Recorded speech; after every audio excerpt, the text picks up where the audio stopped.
Space Report's kind of a Bible for the space industry, and in many ways, it aggregates all that open source data into one place that you can't find anywhere else. It tells you a little bit about what happened in the past year in the space environment, but it also gives you a view into the future, what's going to happen this year and the next 3 to 5 years, and maybe even a little further out. Gives you some trend information and data that's hard to find anywhere else. And because of that, it becomes an invaluable resource. While it doesn't always include a forecast, there's enough trend information in there to help you understand where the industry is going, what the hot buttons in the industry are, what the hot topics and issues in the industry are, which then enables you to really begin to benchmark and track where the industry has been and where it's going. Nothing else does that. You're going to find more data about more countries that are getting involved in space, greater fidelity in that data than we've had before. You're going to find some data about some of the new entrepreneurial startups and the programs that are beginning to happen in 2010, not just money and planning, but start to see some launches and greater development in those systems. There will be additional work on space science in there and what's coming down the road in space science, as well as for the first time we are covering military space and the workforce that's involved in the military space, because we've not previously counted that before in our workforce numbers. But what we're trying to do is statistically capture that, because it's all part of the greater global space snapshot in terms of employees and workforce. And then we'll watch it grow too, because it is growing as a military source and its applications within the military, and how we help warfighters by using space systems to deliver more information to them in real time or near real time. So it's another component of the space workforce that we felt was important to characterize and capture. The Space Report continues to be used in more numerous ways than we ever imagined. One of the best ways we've learned in the last year is use by Congress. It's been referred to in testimony not only by me, but also by some of the senators and congressmen and women in their own subcommittee hearings. So they've become champions of the Space Report. They use it in meetings that they have.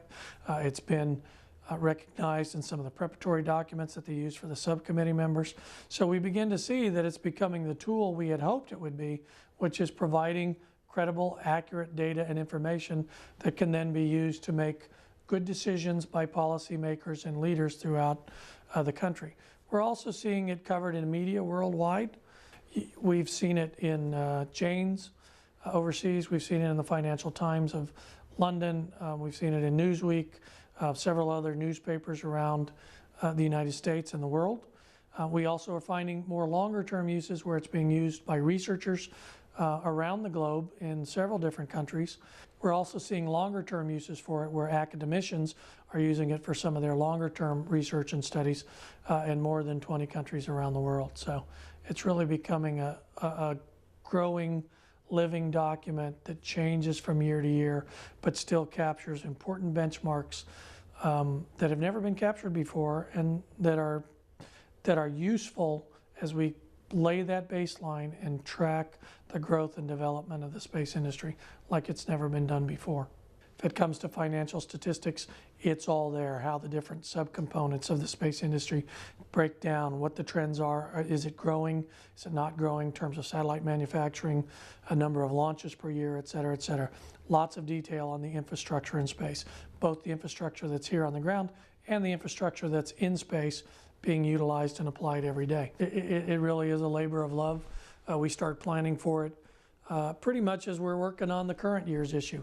So there's a lot that goes into it in terms of the planning, and you've got to have a strong team, and fortunately we do, on both the data collection and analysis end, to the writers and the editing of it, to the people who also work on the design and layout of it, because you've got to present that material in a straightforward, simple way that helps a reader understand what space is, what it contains, what it's all about, how it's growing, how it's changing, because it's changing all the time.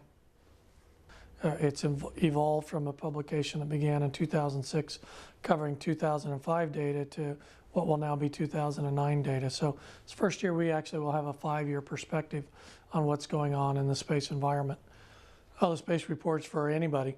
We work very hard at making the writing and the information we present interesting to a space industry worker, the engineers and scientists that are a large part of our industry. We also work very hard at making it, an easy read for people who are interested in space, who study and follow space but aren't really all that knowledgeable on a weekly, monthly, annual basis as to what's going on. So those who have an avocation for it or an outside interest, it's written largely to help them understand the total activity of what's going on around the world in space.